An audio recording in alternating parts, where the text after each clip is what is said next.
Philadelphia, get ready to be inspired. If you need help finding the light in the darkness, don't touch that dial. Let's navigate life through the lens of hope with Scotty P. Inspirational speaker Scotty P speaks the importance of mental health in society and encourages techniques to overcome the everyday mental health obstacles that hold us back in life. It's not just inspiration, it's Scotty P inspiration.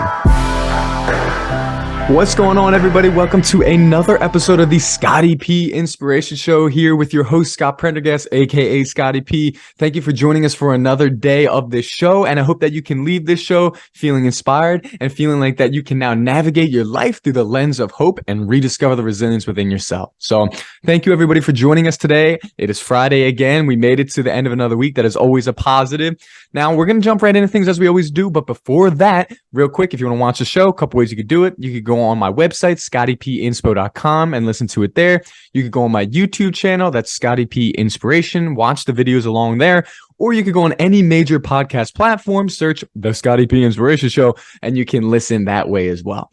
So everybody, thank you once again for joining us. Happy Friday. We're back with another episode here of inspiring content. I'm excited. Let's do it. Let's jump right into it, because I like you to be able to take this and run with it so you can apply what you learned in this episode today to your life right now. So without further ado, let's go. Okay. Today, one of the concepts that I wrote down to begin with is the measuring stick of success. And this is something that I've actually used in a lot of my keynote speeches that I do. And I've talked about it pretty extensively. So I want to bring this topic up today for you all, hoping that it can inspire you and that it can help you as well with the topic of comparison. Oh, yeah, I say it like that because comparison is something that is running wild and rampant right now, and now this day and age.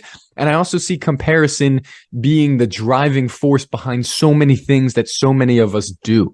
And I see it as a super big problem for our own self-esteem, but also for a lot of different issues. Not here to really talk about like, oh, why it's a problem in society. No, but what I am here to talk about is how I can help you to overcome some of your own comparison, issues or that you might feel that you have. Okay. So the quote that I wrote down to start, because for those who listen to the show, I like to start with a quote. This is actually from myself. I said it a few times and it goes as followed. Don't use comparison as the measuring stick of your success. Now I'll say that one again. Don't use comparison as the measuring stick of your success. And again, this is a quote from myself that I used in multiple different keynotes before. Okay, let's dive a little bit deeper into here about comparison, the thing that nobody really wants to talk about, yet everybody knows is an issue. My question really to you, the listener, begins with this.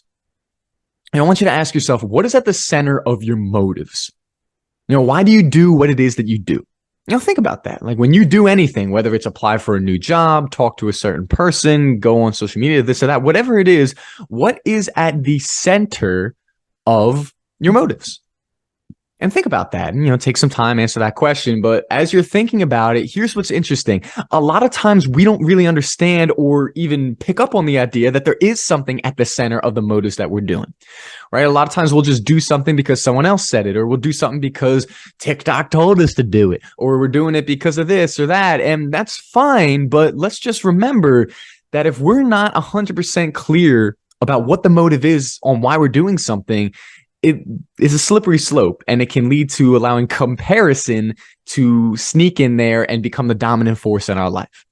And I say this a lot because, if we're not self-aware about why we're doing something, that means that we're opening ourselves up to so many other people's opinions and other people who are aware of what they're doing to kind of force their opinions and allow them to manipulate us. And I don't think anybody here likes to be manipulated. I don't think anybody wants to be manipulated.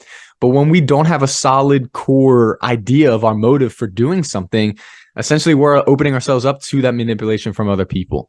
And we're opening ourselves up to a lot of comparison, and ultimately that comparison is just going to send us down a road that's going to be really stressful and cause a lot of problems for us, right?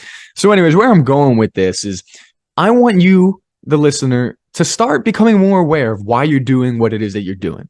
And maybe that means just taking 5 seconds right before you make a decision to say, okay, why am I doing this? Where does this come from? What do I want? What's at the center of the reasoning behind why I'm doing this?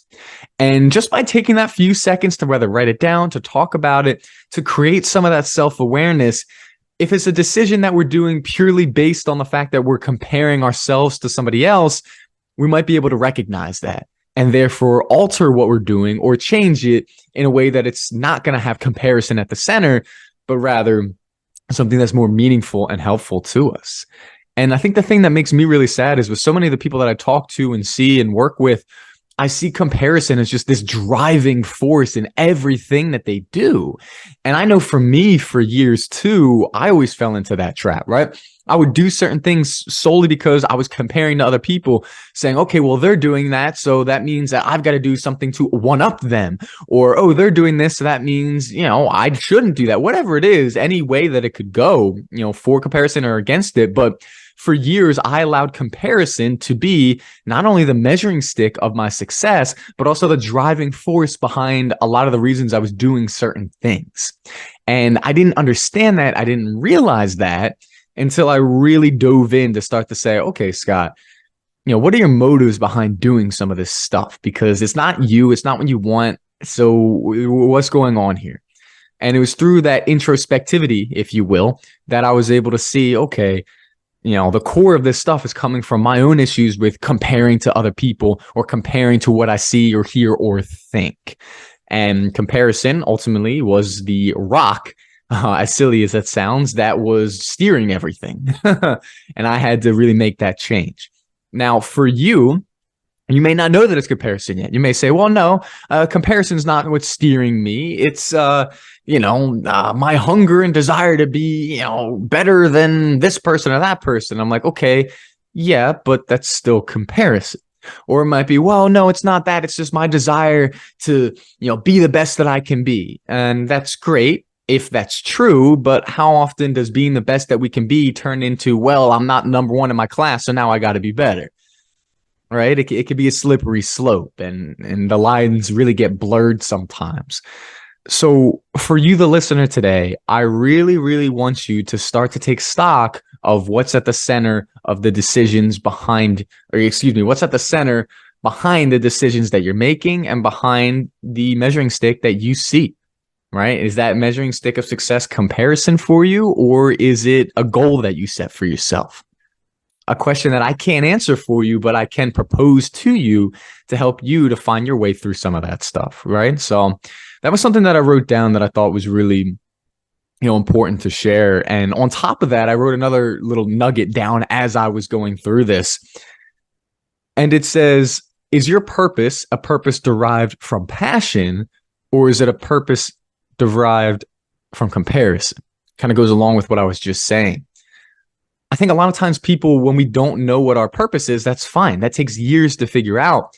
But sometimes we fall under what I call a false purpose. And we figure, okay, my purpose, my area that I want to work on in life, that I want to do, that I want to leave my mark on this life, is because of this thing, insert whatever it is, or because of that thing, insert whatever it is, right? But the problem with this is that if it's not coming from a place of passion, there's a good chance that it's coming from a place of comparison, because of what we saw somebody else did, or because we're trying to do something that somebody else did not do. And I think you can go a pretty long way with that mindset. Admittedly, you can. I think you could go pretty far, but inevitably, you're always going to get to a point where you're never satisfied and you're forever living a life of chase. Because that's what comparison breeds. And the more comparison you let into your core, the more comparison that you let into your life, the more that it's going to lead to you running rampant, never stopping, always trying to go for something else and never gaining any satisfaction or real value or definition of success in your own eyes. And that's what comparison, that's what it does.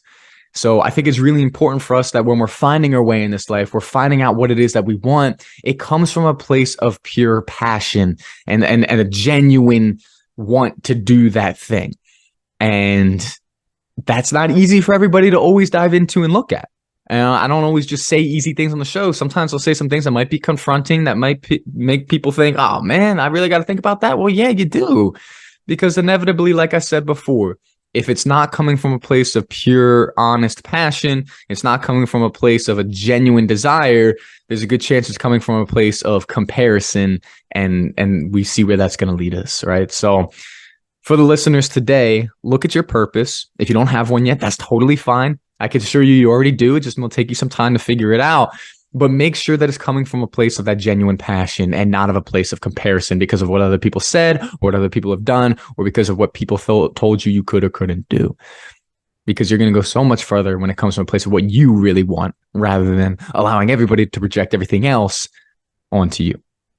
And I think that's a real sticking point for the listeners today as we're moving along here.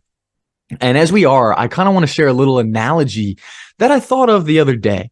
And I've shared this a bunch, my whole, not my story, but my phrase, every brick has a story to tell, which essentially means every brick in the house of our life has a purpose, has a different story, whether good or bad. It makes our foundation of our life strong and put together. And as I was thinking about that, I thought a little bit deeper and I sort of had a little imagery come into my mind.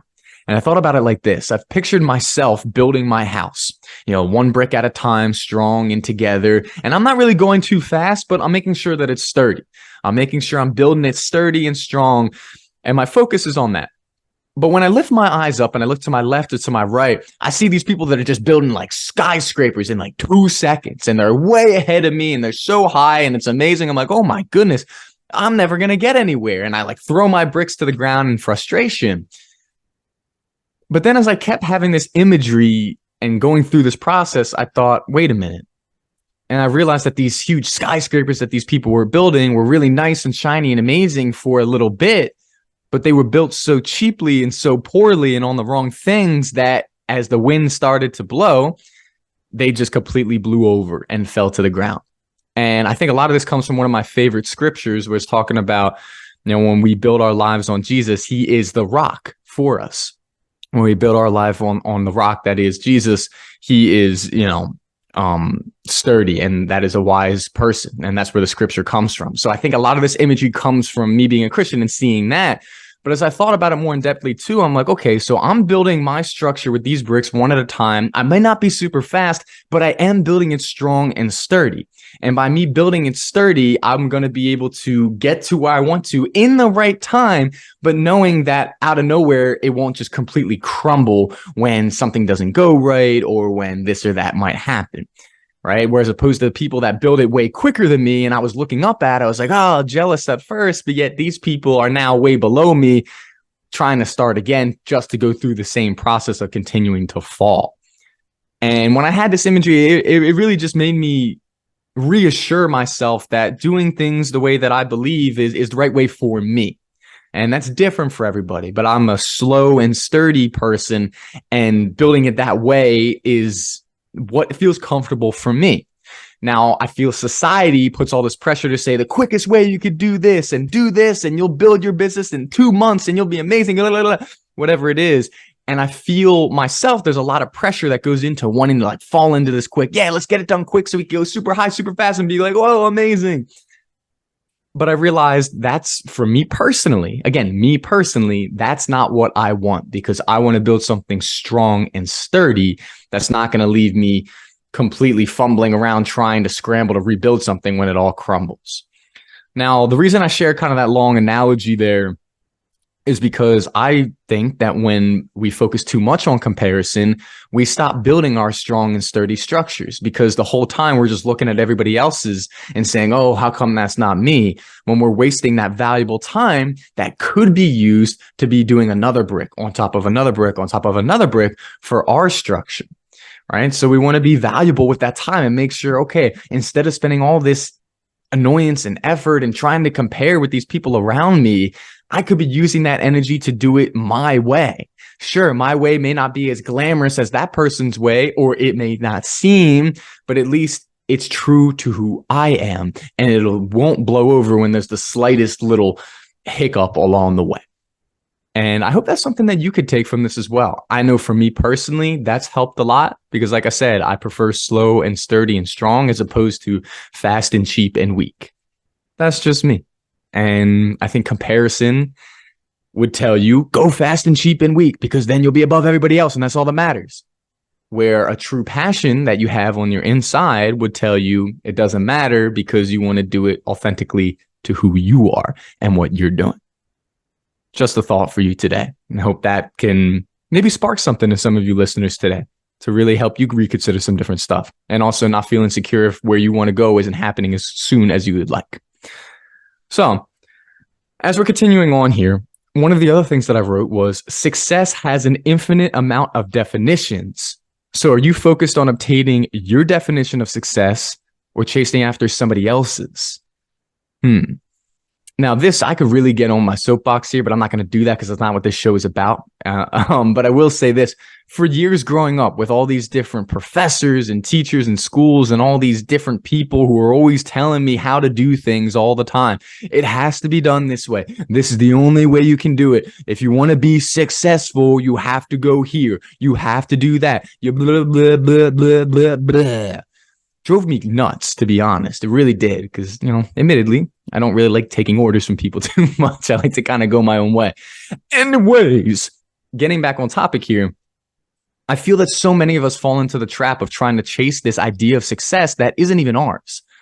We hear it from other people in our lives who tell us, no, this is what success is. And we take that and say, oh, okay, I guess that is what success is.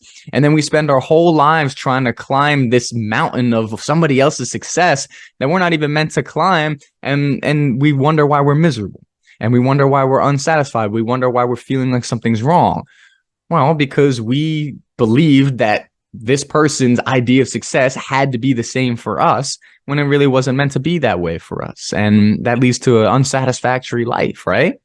Now, I'm not preaching out here to tell people to be defiant all the time. Absolutely not. I mean, we have to have guidance in this life. I mean, come on, it's a must. But I will say, when it comes to ideas of success, take everything that people say with a grain of salt and find out your own definition of success first. And then you can take a peek at what other people are saying to you and maybe add to your idea of it or take away. But make sure that you have your idea of success hammered down first, so that when other people start telling you this and start telling you that, you can come back to your core and say, okay, that's great. Thanks, Mr. Bobson, or thanks, Mrs. Jameson. But I know where I'm going, and I know the way that I want to go about it. And it doesn't have to be the same way that you say just because you're in a position of authority. And I think that's important for a lot of us younger people to really understand, is that, yes, people are trying to help us. That is super important. But we also have to think for ourselves and truly listen to ourselves, what we determine that success to be and what we feel is right for us. Because otherwise we're going to be living somebody else's life and somebody else's dreams. And I don't really think any of us want to do that. We want to live the life that we want and chase the dreams that are in us. And we just got to make sure that we're being authentic to that, right? So remember, success has an infinite amount of definitions, but make sure you're focused on obtaining your definition of success, not somebody else's. Okay? Now, as we come towards the end here, I got a quick little strategy for you, just a quick one. And it really is as followed. It's my what and my why. Okay? Now, I hate when people say, what's your why? I'm like, oh my gosh, like, bro, how many times do we have to hear it? Like, it's so overdone. But in this case, I do think it's essential to actually say. But my way of phrasing it would be this: ask yourself, what is important to me? And why is that important to me? And I want you to really take some time to go through that. Not just like, whoa, it's important for me to watch, my favorite football team on Sundays. Great, but let's try to go a little bit deeper, right? What is really important to you in this life? And why is it that that's important to you? And when we start to ask ourselves these two questions, what's important to me and why is it important, we're going to get a better idea about what we truly desire in this life and the way that we can go about getting those desires and the way we could go about seeking out our version of success. But we've got to make sure that we know who we are and what we want at that core. And again, this question could take months to answer. That's totally okay. That's fine. But I want you listeners to do that today. Ask yourself, what is important to me in this life and why? So that you can get a better understanding, have a little bit more direction about where you want to go and what you want to do. All right? Okay, we've come to the end here because I like to keep this short and sweet because a lot of you will be listening to this at lunch or on the car. So I really want to end with this. Success is relative. It really is. But one thing that I could guarantee you is that comparison leads to a life of chase and not to a life of satisfaction. chasing somebody else's success or somebody else's idea of success is going to lead to us running on that hamster wheel to the day that we die. And that's no way to live. Not at all. That's why we want to find out who we are, what's important to us, and make sure that our measuring stick of success is one that we are creating, not one that somebody else is projecting onto us. And I hope that's something that can really help you all today and really make a difference for you today and help you to, as we say here, navigate your life through the lens of hope and rediscover that resilience within yourself. So thanks so much again, everybody. I appreciate it. I hope this could help you if you were struggling with comparison a bit. Thanks again for being great fans. We'll come back at it again soon with more content. Until next time, this is Scotty P signing off.